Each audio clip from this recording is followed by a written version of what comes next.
Hello, apologies for the absolutely horrendous audio quality this is gonna have. This is not a kind of video I usually make at all. But I just wanted to make this because I had a lot of thoughts on a video I found. So I'm not like the biggest fan of the Amazing Digital Circus. I think that it is a fun show. I've watched every episode. It's not like a style of writing that I'm personally the biggest fan of, but like I like the ideas, I like the animation. I think the last episode was cool and interesting.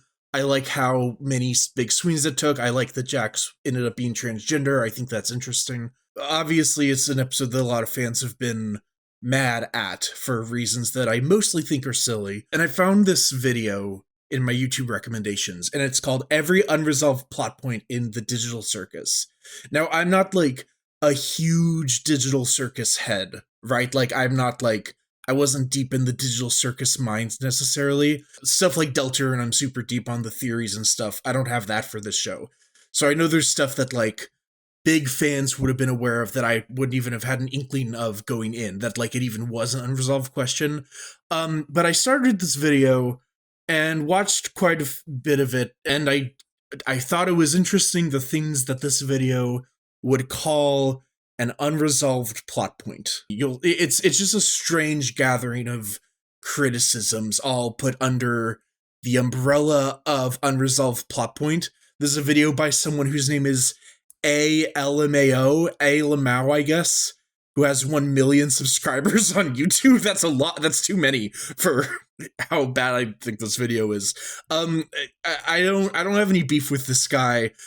Just this is a show that is having a lot of criticism lobbed at it right now that I think is quite silly and strange, and I just have a lot of thoughts on it, I guess. So yeah, we're gonna go beat by beat through. I'm not gonna necessarily be disagreeing with all of these. I think some of these I'm probably gonna be like, yeah, sure, that is technically an unresolved plot point.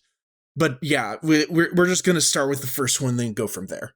Throughout the show, we see on the doors that there's a bunch of previous humans who abstracted. There's 12 in total, and in 9, Jax abstracts, making it 13. In 8, we see the original group of humans during the flashback. We also see those humans again on the mural that the characters create in episode 9. So right off the bat, there's 4 humans that don't get explored at all, being the Cyclops, the frowning clown, the oyster, and the green-skinned character. They aren't ever named, nor do we see their full designs in the show. What's even weirder is that they don't show up in the mural. It genuinely feels like they forgot about these 4 characters and retconned it out. Missing out on 4 humans just causes the narrative to spin its wheels. It's very odd. Okay, so we're starting with one that I think is like correct, but not. It's correct in the sense that it is technically sort of, I guess, an unresolved plot point. There are more abstracted past humans, if you were to look at the doors in the digital circus, than are directly acknowledged in the show. I think that's like fine though. Like I don't even think it really counts as like a retcon. And like it could be a retcon, right? Like if you want to retcon the amount of people that have been in the Amazing Digital Circus, that's fine. But I don't even think that like that's what this is. Like basically it's just that the mural that they do of all the abstracted people at the end doesn't have these characters on it. The reason it doesn't have those is because you would only recognize these characters if you are a huge fan of the show that like has looked at all of the background details. Even some of the people on this mural are like, you wouldn't necessarily remember them if you weren't like shown them, right? Like, I don't think there could be any number of reasons why these characters aren't on the mural. Maybe the mural isn't finished yet. It a little bit looks like they're still painting it, you know? Maybe these people suck. I don't know. It kind of doesn't matter. Like, to me, the whole thing is like, these are not characters that have been brought up in any way other than in the background. And I'm sure that like what happened is like at some point there was just a choice made of like, for the sort of like crowd of characters that we're not actually going to meet, but who are past people in the digital circus, we should probably have like some that we actually like focus on in any way or like make new designs. Like that's another thing. It could just be a budgetary thing.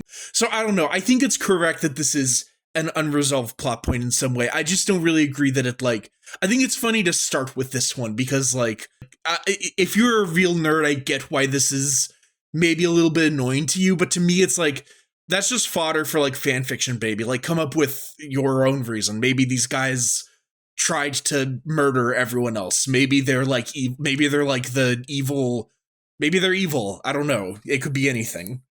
Next up is Scratch. He was probably one of the characters fans were most excited to meet, alongside Ribbit and Kofmo. He appeared during the flashback at the start, and we see him again in 9 when Kane is in the flashback sequence. Scratch's character was essentially wasted.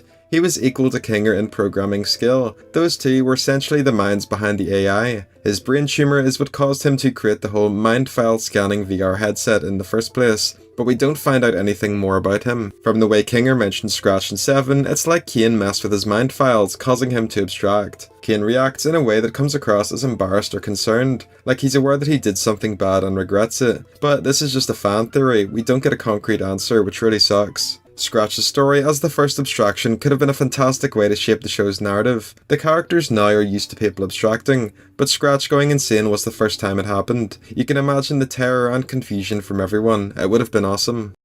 This is not an unresolved plot point at all. I don't really know what... There's a part of it that I guess kind of counts as an unresolved plot point. But so, if your problem fundamentally is like, they didn't do very much with Scratch. And to that I kind of say like, well, sure, yeah, he's not an important character. Scratch is a functionary to this show, right? Like the purpose of Scratch is someone had to make the amazing digital circus. And it wasn't Keener. And it would be bad if it was Keener because if the person who made the digital circus was still in the group, that's clearly a whole can of worms that you'd have to explore that Gooseworks wasn't that interested in exploring. I think Keener obviously has enough going on. You don't need him to also, like, feel guilty about making the circus or whatever. So Scratch exists to, like, be a person that, like, explains why this thing exists and to be, like, someone that Keener can refer to as, like, yeah, I worked with this guy who I knew was making this thing, and that's what we're in, is this thing that he was making. Like, to explain that. That's why he exists. It's okay if he's not a character outside of that. The thing that, like, I guess is more of sort of a unresolved plot point in some sense is that, you know, there's the scene where Jax is like, oh, you're messing with our heads, and Kane's like, yeah, I can mess with your heads a little, but, like, if I mess with them too much, things will go bad, so I don't do that. And Keener's like, Scratch, the first abstraction. And Kane's like, hey, I didn't say anything about that. That scene plays like a tease, right, for something we're going to find out later. So I get why people might be frustrated that we didn't find something out later. The whole idea of that interaction is that it's revealing that Kane has a history of doing things with the humans that he shouldn't be doing, even before the events of the show. It's basically the Keener is like bringing something up that he did that's long enough ago that no one else would like have been around for it. And Kane is like, don't talk about that. And it's like, oh, this guy has like real skeletons in his closet. It's not just these kind of messing with people. It's that like he may have actually done something bad at one point. The fact that we don't know what that is fine, right? And it basically tells us like, yeah, he caused a human to abstract. That's enough detail for like the emotional storytelling of the thing. It's not a bad thing that we don't find out what that is. Now, obviously, the scene is sort of played in a way that it's like, yeah, well, eventually maybe we will find out what that is. But we do find out more about Scratch. Like, in the very next episode, Keener explains in detail who Scratch is and why he's, like, at all important. It doesn't reveal why he abstracted, but it doesn't need to. It's unresolved only in the sense that there is some ambiguity. It's okay for there to be ambiguity. Scratch serves his purpose as a character in the thing as it exists. We don't need more from him than we get. And I think wanting more than what we get from him is like, you're just sad that there's not like more stuff for a, like, I don't really even know what you're sad about. Like that it's like, do you want every detail of what has ever happened in the circus like filled out for you? I like that there's some ambiguity. I like that we don't know everything that's happened. I'd rather focus on the characters we know rather than some, like, dog that Kane worked with sometime. I don't care about that guy. In the scene with Kane aura farming up the stairs, he opens the mind files and there's 10 of them. But why is there 10? There were 7 humans in the original cast, not 10. If we include the 4 unnamed humans, that makes it 11, but those don't count anyway because they joined after Ragatha. Maybe 3 of these prototypes were glitched or badly scanned, so Kane wasn't able to transfer them into the game properly, but this just isn't conveyed at all. It genuinely comes across as a plot hole. It's bizarre. Yeah, maybe this is a plot hole. I don't know. I don't have any real opinions on this one. To me, this does not matter. I get how to someone it could be, like, annoying. I do think that if you're too concerned about this, you should probably figure out different priorities for what you care about and stuff. But I do get how you could be like, wait, what's going on here? I guess that's something to, like, ask Gooseworks at a convention. Although I hope she doesn't go to a convention soon, because I'm sure the fans would mob her and be really annoying about stuff like this, probably. Kane just reappears in the void. We don't find out how the deletion worked. It can be assumed that the void acts like a recycling bin, so when he was deleted, he was teleported there, but it's just not illustrated that way in the show. I don't actually mind Kane returning. The little moments at the end where he becomes one of the cast members was extremely cute and endearing, but him randomly surviving the events of episode 8 caused that episode to fall flat now. All of the tension is lost. It basically amounted to nothing. I, like, semi-agree with this one, kind of, sort of. I think Kane's return in episode 9 is oddly done, but it's not necessarily because I think there needs to be a strong explanation for why he didn't die. Keener thinks he killed Kane, and then Kane is, like, gone. If you're in the perspective of the digital circus people, that, like, yeah, Kane's gone then. That's what it seems like. And then we get the answer of, like, oh no, he's not actually gone. He just almost got deleted, and now he's here and he has to, like, work his way back in. Like, that's just normal, like, sci-fi kind of, like, wibbly wobbly, like, computer nonsense. Like, I don't think there necessarily needs to be a strong explanation for, like, why Keener hitting the delete button didn't, like, delete every possible instance of Kane within the program. That, to me, like, if you wanted that to be, like, explained in full, I guess it could have been, but I don't know that like, adds anything. It's just easy to kind of assume that, like, there was a backup system or something. And it's conveyed pretty well visually, I think. Like, he wakes up in a void that he has no way to escape from, you know. But I do think that, like, episode 8 actually is a pretty darn good finale for Kane. Like, him going, oh wait, and then being deleted. Like, that is a good ending to that character for a lot of reasons. Like, that 8 is a good send-off for him. And obviously Gooseworks wants him back because he's a cool character, and I think she likes him and likes the idea of him hanging around the circus. And also, it's kind of a way to, like, have it be like, okay, we're gonna have a more stable future from now on, and Kane's gonna be part of that stable future. Like, I do think that, like, the finale Kane gets in 9 is a little more, okay, I guess we're doing this now.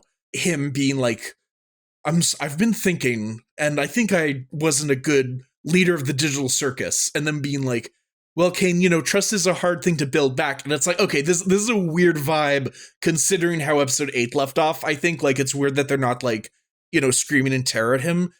I think it's odd, but I don't think it's an unresolved plot point. I think it just feels slightly oddly written to me. But I understand why it's written like that, because it lets you have the ending of Kane gives everyone some closure and then lives happily ever after with them. So I'm not, like, too mad about it or anything, and I certainly don't think it's, like, a logistical issue that the episode has. This one is quite huge. The Blue AI. The Blue AI, who fans called Abel, was an important plot point, especially after 8. During 9, we see Kane remove him and he treats him like a peer before tossing him into the void. It was really cool to see fans theorise that Bubble was the Blue AI, or that the Blue AI would take back control of the circus, but unfortunately those don't come to fruition. To me, so this whole thing about, like, the Blue AI, like, I feel like, is the Blue AI not, like, obviously Bubble, right? Like, isn't that obviously what it is? And, like, later in the video, and I'm gonna skip over this section probably, I think, there's another section about Bubble, where it's like, well, what's Bubble? We never got an answer for what Bubble is. Is Bubble like a virus? Is Bubble like Kane's thought bubble? Like, we don't know, and he just disappeared. And I'm like, yeah, he disappeared because Kane ejected him out of his head. To me, it's a very obvious, like, line of, like, logical... Like, it's like, okay, Kane is, like, a little red AI, and there's another blue AI, and they're in this, like, void.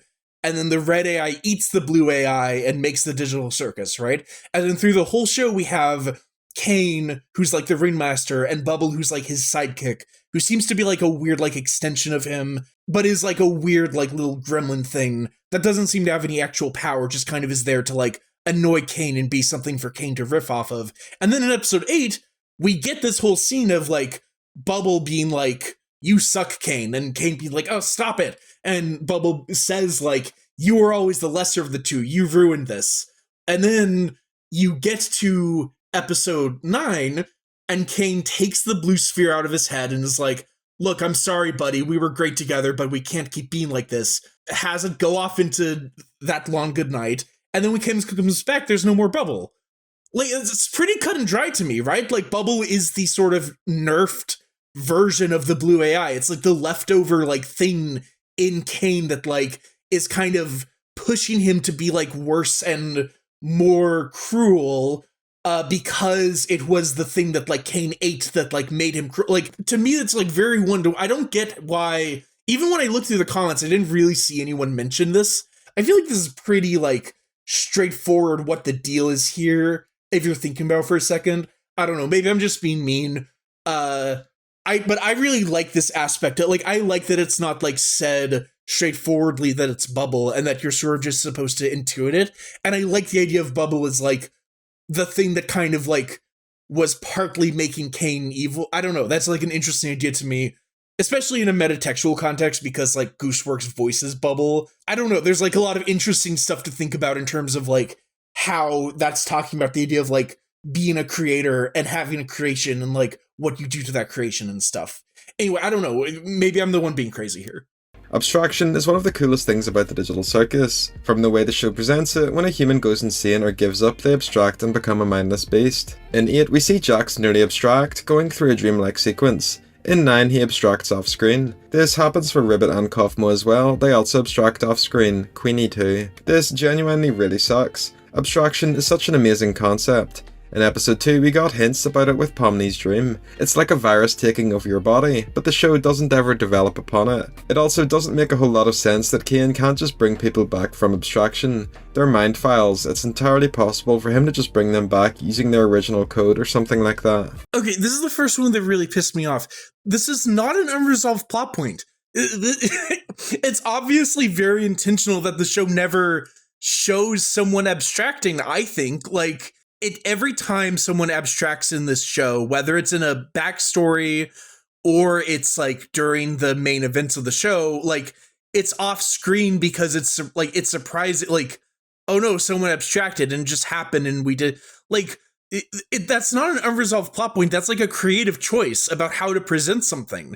If you had a scene of, like, Jax going, like, oh, wait a second, I think I'm, you could do that, and maybe even it could be good, but, like, that's not something the show needs. I think the show's better for never showing an abstraction and just making us have to, like, see, like, oh, it's happened.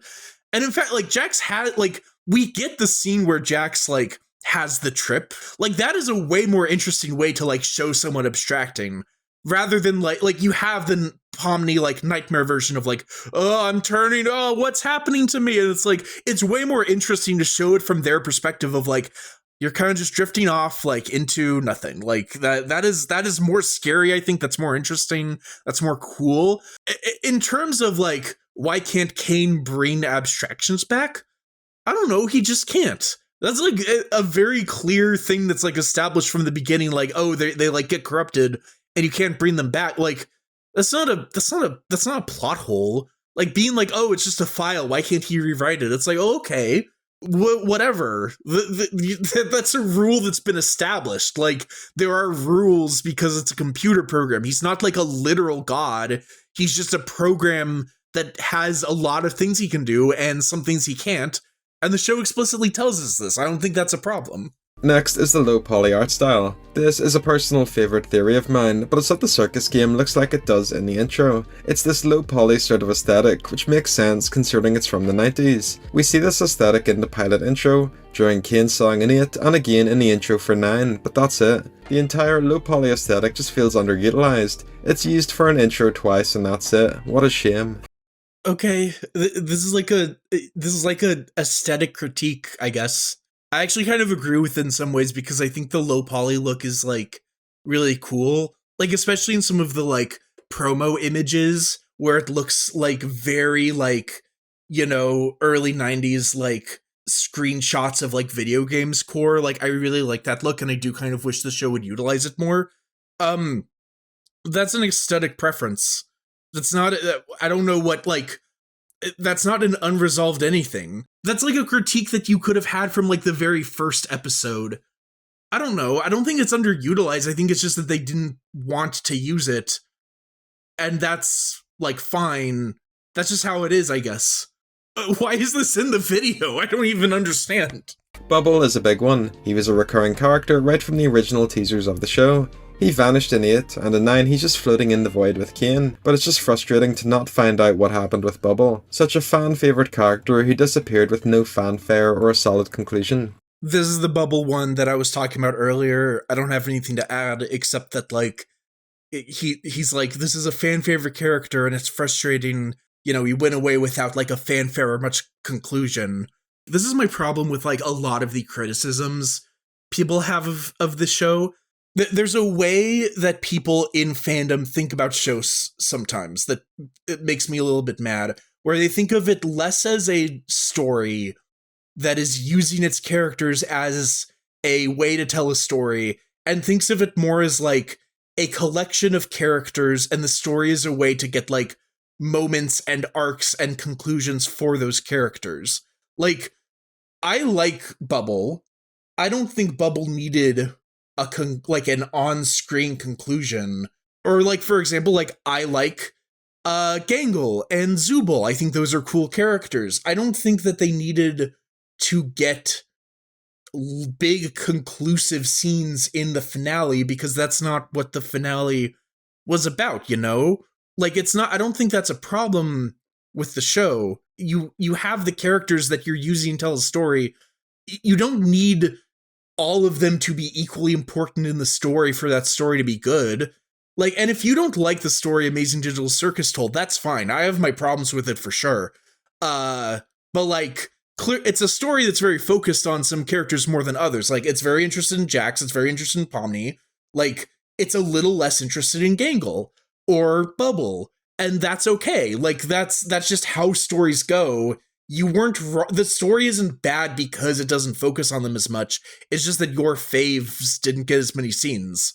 Kofmo is one of the most theorized characters in the show. I remember when the pilot came out and there were fan theories about him that got millions of views. As his room suggests, he was the first character to really become fearful of Kane. He was scared of him and saw him as an antagonist. In 9, we finally meet him and hear his voice, but his abstraction again just happens quickly in a few scenes and off screen. Jax tells him to go be crazy in his room. Why did he start to see the doors? What was it exactly that caused him to abstract? Did he conjure doors and end up in the void, which caused him to go insane? We have no idea. Okay, again, like what this is, you're saying like, why did Kofmo abstract? We know why Kofmo abstracted. He went crazy because he's in the Amazing Digital Circus. I don't know if you know this. The Amazing Digital Circus is a pretty rough place to be, and it makes you go crazy a lot. We know because a lot of humans went crazy in it and abstracted, which is also the thing that happened with Kofmo, which we know because the show tells us this. It's, I mean, and I even think that there might be a sort of like in-canon explanation for it, right? Because like Pomni starts seeing the exit doors in the first episode around the time that Kofmo abstracts, and Kane at the end of the episode is like, I'm sorry you were seeing those exit doors. It's for a future project. I didn't want you to see them because I'm not done with them yet. So maybe Kofmo just saw those the same way that Pomni saw them, right? Because Kane just like accidentally left them laying around or whatever. But let's pretend that like doesn't work. Let's say that that's not a feasible explanation. We don't need to have a reason why Kofmo, like Kofmo going crazy is just like, yeah, that's what happens in the Amazing Digital Circus. It's not unresolved. It's there's a very resolute reason for it. It's just that it's not like a reason that we get like further explanation for later, but that's fine. Okay, also, you're like, well, did he conjure doors and go into the void and that caused him to go insane? Could that be it? We don't really know. What are you talking about? I guess he could have. Why is that what you're thinking? Why do you assume that has to be a reason? Why are you treating this like it's like a puzzle? I don't understand.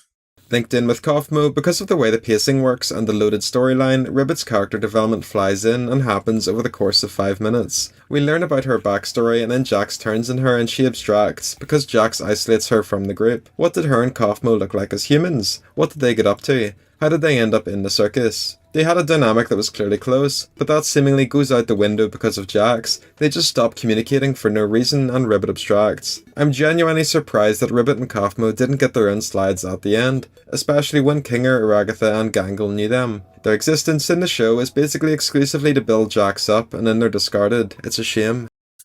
Are you mad that Ribbit isn't a main character?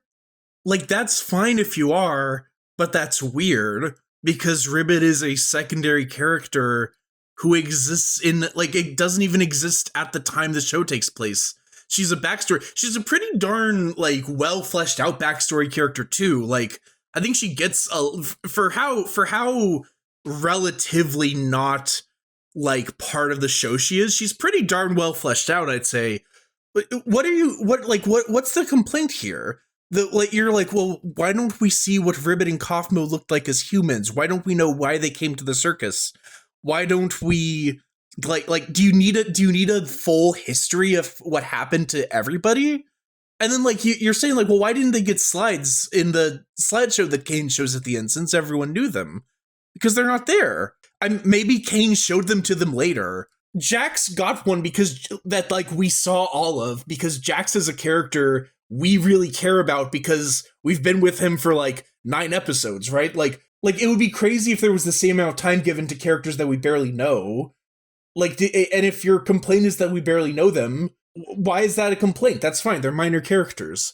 And you're saying like, oh, well, Ribbit only exists to build Jax's story up. And why didn't Ribbit and Kofmo like keep talking after Jax and Ribbit fell out? You don't know that. You don't know what was going on. But obviously, Jax and Ribbit were close, and obviously Ribbit being basically like pushed away fully by Jax would be really distressing and would lead to a state of mind where they like start like abstracting a bit. That doesn't necessarily mean that like Ribbit wasn't talking to Kofmo at all. And maybe it didn't. Maybe something did happen between them that we don't see. Or maybe it didn't, and the loneliness, like, from Jax pushing Ribbit away was enough that Ribbit abstracted. That's not, you don't abstract from not talking to anybody ever. You abstract because you're depressed or, like, losing your mind or whatever. Kofmo may or may not have been part of that. I don't think that's important to know, or even that interesting to know, frankly, because I don't know Kofmo and Ribbit that well. Like, I'd like to know them more. I think they're cool characters. But I think the show knows that the point of them is to be people that were like, oh, they seem cool. It's such a shame that like they're gone, right? Like that's the idea. They're like a sad thing in Jax's past that they have left, and like that we don't get to know them as well as Jax did because of what Jax did. That's good storytelling, I think, that you want more of these characters and don't get them. This is a positive about the Amazing Digital Circus. It's not a negative. It's not an unresolved plot point, as you might say.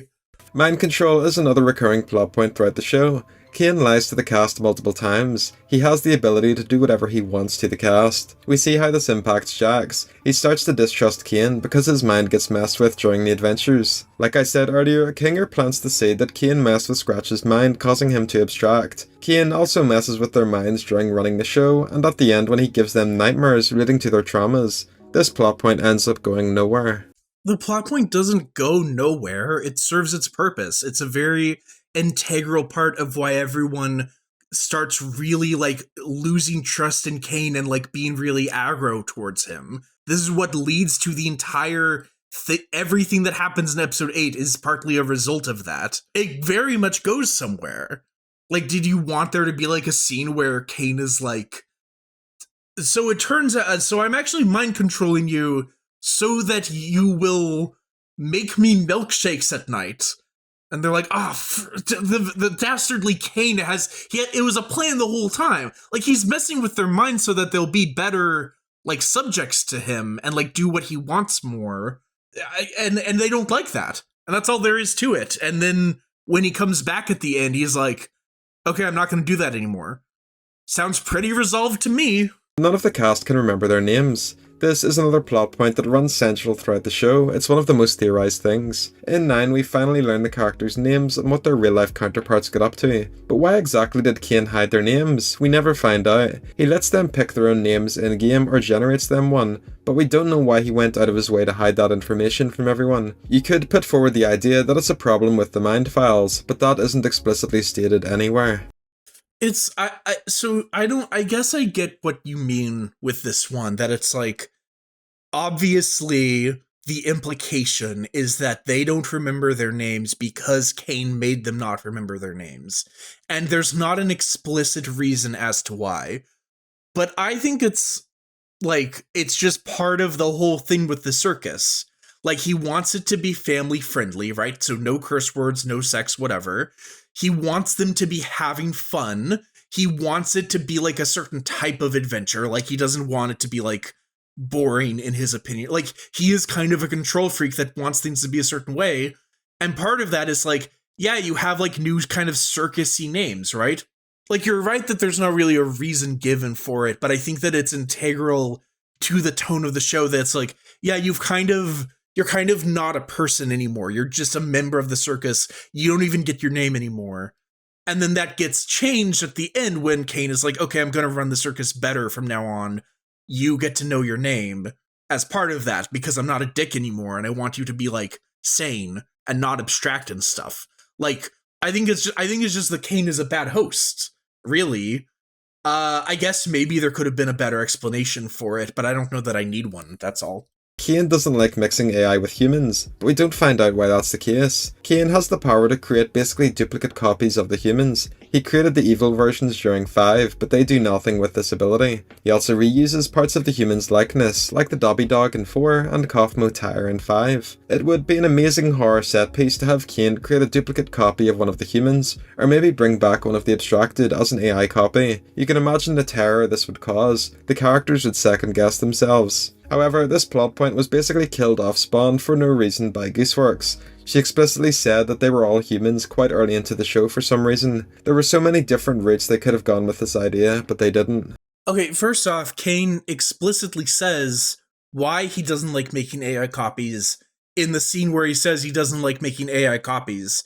He wants to remember which ones are humans and which ones aren't humans, and so he doesn't like to make copies too much and leave them running, because then he'll mix them up and maybe he'll do something to like a human that he wouldn't want to do to a human, or he'll like start treating AI like human, which would be annoying to him because he's like a control freak that wants the humans to like him. And also, like, I don't like you're writing a lot of fan fiction here. You should go write that fan fiction. You clearly have some ideas. You're like, well, it would be cool if they did this. I'm like, sure, maybe. They didn't do that because there was a specific story that Gooseworks wanted to write. But you can go write it if you want. Do you have a really cool idea about like a story where Kane makes like evil versions of them that like start to kind of act more like them, and like it's like, oh, who's the real Kane? Or I don't even know. If you like that idea, you could go make it, or you don't have to. But it's that's not Gooseworks' problem that you didn't go do that. Don't take it out on her. Why does Kinger only become lucid in the dark? So once again, this is another plot point that has been around since the pilot. Kinger is lucid in the dark, but is basically crazy in the light. We never do find out why he acts like this. So I didn't actually remember this one, and because I've only seen most of the episodes like once. But people people did remind, like in the comments, they say, I saw a few people talking about like, well, yeah, they explained this directly. I'm like, right, they did explain this. Because Kane talks about like, yeah, my wife was more calm in the dark when she was like abstracting, and so I feel more calm in the dark because of that. Like he also like talks about like stargazing with his wife also. This isn't, it just isn't an unresolved plot point. He just says it, and I didn't even remember it. But you could have, I guess. I don't know.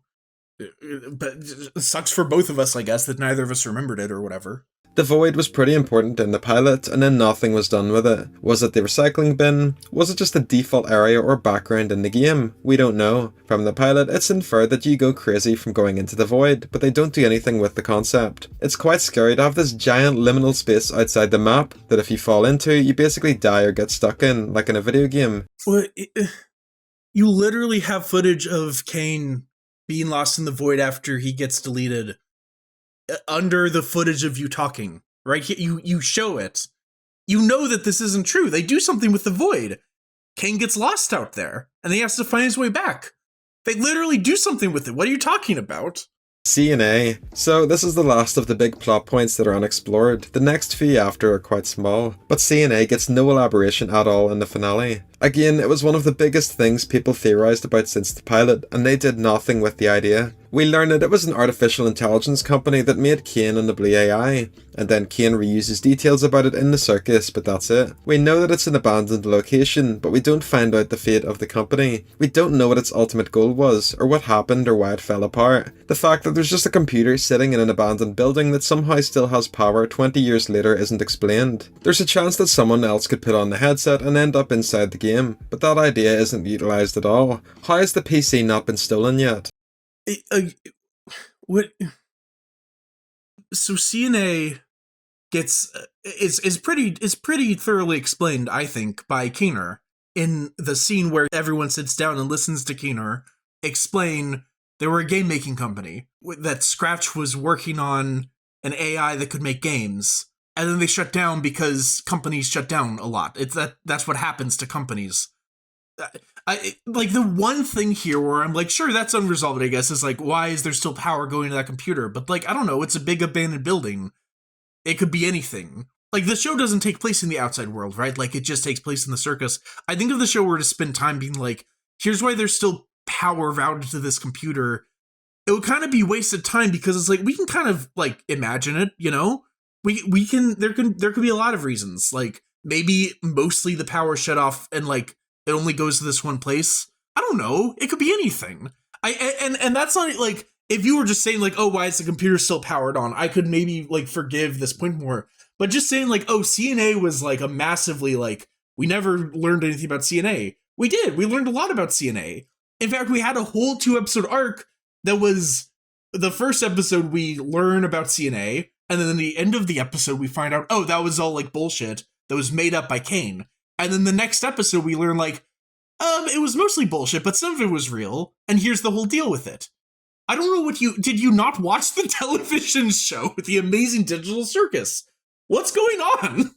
So a bunch of details about Jax are left out in the open. We don't find out why he has everyone's keys, why he's afraid of Korn, why he gets his tail back. First, why does Jax have everyone's keys? Because Jax is a freak and steals things and wants to have access to doors for pranks and stuff. This is pretty easy to intuit, I think. I don't think it's a mystery. Second thing, why is Jax afraid of Korn? I don't know, because it's funny. You want an explanation for that? Really? Why? Third thing, why does Jax's tail reappear? This one is... there's a world where I can see myself being more like, okay, sure. But there's two things about this, right? The first is a sort of out of show thing that maybe... I understand if one might have missed it, right? There's like some interaction on like, I think it's on Tumblr or something, where someone asks Gooseworks like, what about Jax? Does Jax have a tail? And Gooseworks like goes like, oh fuck, I forgot to give Jax a tail. And then like a few episodes after that interaction happened, Jax is like, wait, why do I have a tail? So to me, that's like Gooseworks was like, oh shoot, he should have a tail. I'm gonna give Jax a tail.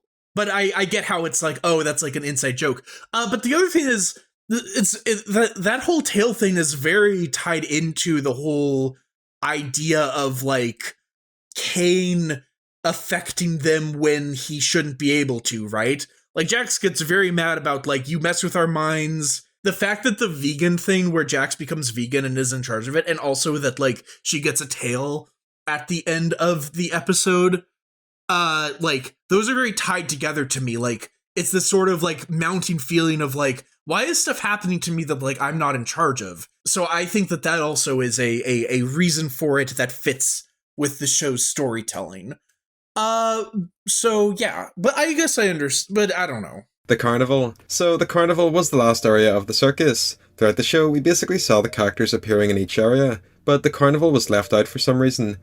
They just didn't go to it. This isn't an unresolved plot point. They just didn't do anything with it. That's okay. So one thing is, how do the characters not know each other's backgrounds? It took until episode 5 for them to reveal things like Zubul working at a bar or Ragatha's history with her mom. But these characters, apart from Pomni, have been shopped together for years. Realistically, these are things Pomni should be catching up on, but instead when they reveal it, it's new info to everybody. It makes sense in real life to be closed off around other people and not to divulge everything, obviously. But in the circus, there's a lot of downtime between adventures. There's only a few humans, so it makes sense to spend more time together and open up. However, with the way the plot works, they do it in a really odd way that feels unrealistic. Okay, you know what? I fully agree with this one. I think that this is a critique of the show that I pretty much get behind. When this scene happens in this episode, I kind of was like, wait, huh? Like like a few things. One, I was like, wait, so they haven't talked about this at all? Any of them? That's kind of weird, I guess. Although they have, some of them have talked about it a little, because I feel like there's like, they like give hints. Like, I feel like Jax like does some ribbing that's like, hey, what about this? And they're like, oh, don't talk about that or whatever. But I agree that it's like, when you watch the scene, it's like weird how much of it seems to be new information. I think generally this is sort of my biggest problem with the show, is I just think that it's strange when and how characters figure stuff out or give stuff importance. Like, it takes a while for anyone to like be particularly outwardly suspicious of Kane's motivations. To me, that's very strange. Like, if I'm Pomni, right? If I'm in the exact situation Pomni is in episode 1, I'm immediately like talking to the other circus members, being like, okay, so what's the deal with Kane? Like, should I not, like, if I get him mad, will I like be like tortured or something? Like, there's a lot of stuff like that where it just feels like the sort of reaction that people have to being in this situation and talk about the things that are happening often feels very alien and kind of like it's working backwards from a point. Like this scene, for example, in the bar, the reason this scene is the way it is so that you can have a fun noir scene in a bar where everyone's like explaining their past to each other. It feels like the fact that that is a cool scene to have at this moment is taking precedence over the fact that they should know more stuff about each other at this point. So yeah, I you know what, for the maybe the first thing in the video that I fully agree with, I agree that it is strange that they find out this stuff at this point in the story. During 7, we find out about Kane's office and all of the past adventures. We see a couple scenes from them play out during Jax's flashbacks in 9, such as the Snowy Summit. We unfortunately never find out any more info about these adventures. Obviously, it's not a huge detail, but it would have been cool to visit all those different areas. A lot of the show is also spent inside the circus hub itself, which is a bit boring narratively. The adventures were some of the most fun parts, so it would have been nice to see more of them. It's just not an unresolved plot point at all. I think you just wish that the show was longer, maybe. Like, you just wish this was like a show with 30 episodes where they could do more stuff and explore more stuff. But it's not. It's a 9-episode show. They're not going to explore every nook and cranny. And even if the show was longer, I wouldn't want them to like tell us what happens in every adventure. You know, I think that would be boring. I will also say, I think it's funny that you specifically are like, so much of it is in the circus itself, which is a little boring. Which, one, I don't think it's boring because I think that environment is fun and interesting. But 2, yeah, they have a budget. You have a budget when you're working on an animated show. You can't just have there be an entirely new location in every scene, you know? Like, you need to use your research. That's just what animation is. Sorry that they have to spend their money wisely. Gummy Goo. He has a big role in episode 2, reappears in 4 and has a cameo in 8, but that's basically it. He's used as a plot device for Pomni and it gets discarded. It's a little odd that Pomni or Kane didn't bring him back during the end sequence. I don't disagree that it maybe would have been fun to see Gummy Goo come back in the like post-credits stuff, but I also think that's something where you can just be like, yeah, you assume that happens, you know? They've got eternity in there. You can just, it's just probably, you can imagine it. I feel like a lot of this video is me being like, if you just use your imagination, anything's possible. But it kind of is. Like, do you believe in your heart that because we didn't see Gummy Goo come back in the end credits, that Pomni never brought Gummy Goo back? I don't believe that. That sounds like it's probably not true. And so I don't think it's true. And you don't have to think it's true either. You can believe in anything. Next is why did everyone join on October 15th? This is the date that presumably Kane made the circus using the mind files, but we don't learn why it was that date in specifics. In particular, Ragatha joined on October 15th in 2008. It's an insane coincidence that she joined on the same day years later, but we don't find out why that was the case. It feels like they specifically went out of their way to pick that date and then the plot point went nowhere. I don't really have an answer for why Ragatha showed up on the exact anniversary. I sort of assume that this is a Easter egg, like, relating to a real-world date of some kind. So the pilot for The Amazing Digital Circus aired for the first time on YouTube on October 13th, which is close enough to October 15th that I'm like, well, there must be some connection there. No one else seems to know what it is. Maybe there's like some secret reason why Ragatha showed up on the anniversary, or maybe there's not and it's just a date that's important. I'm not being snarky with this one. I guess this is sort of an unresolved plot point in a way. I wouldn't really call it a plot point. It's more like an unresolved Easter egg. So sure, an unresolved Easter egg from the Amazing Digital Circus. You found one. It's unresolved, and we may never get an answer. And lastly, we have the intro song and the theme. They use it as a way to introduce the pilot and then it reappears during the finale. In the finale, it gets cut off halfway, and since Kane and Bubble aren't around, there's no intro. Kofmo is gone and Pomni is finally mentioned in the lyrics. But we don't find out what the point of this song was. Does it play out every day? It's clearly something programmed into the system. It happens regardless of if Kane is present. But it's not really used at all. It just ends up being a nostalgic thing in the finale. Like, oh look, it's the pilot intro again. Remember that? That's cool. When it probably could have been another neat way to expand upon the circus. They're doing a very specific thing where it's like, well, it's the intro song, but it's empty now. And it's empty because Kane isn't here, and that gives you a creepy feeling, right? Like, to me, there's a very clear filmmaking reason for it. It's like, yeah, it's the same digital circus, but no Kane. And that's a little bit upsetting in some ways to see it be so empty in this sort of way.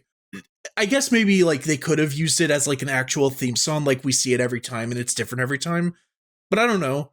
They didn't do that, and I think it's okay that they didn't do that because I think that like Kane is a cartoony showman, right? He is sort of presenting the digital circus to us in a sort of meta-narrative way as like, oh, there's a show. Like, that's how the first episode starts, right? But he also is bad at his job and is very inconsistent. So it's like, yeah, he probably doesn't always do the intro. He probably only does it sometimes when he feels like it, I guess. Or maybe he always does it and we just don't see it.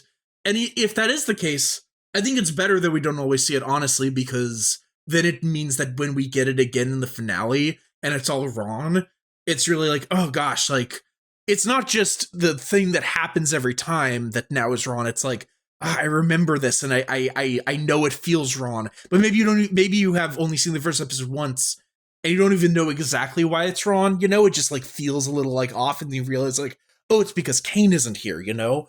So I like it as a filmmaking choice, I guess. Okay, in conclusion, what have we learned here today?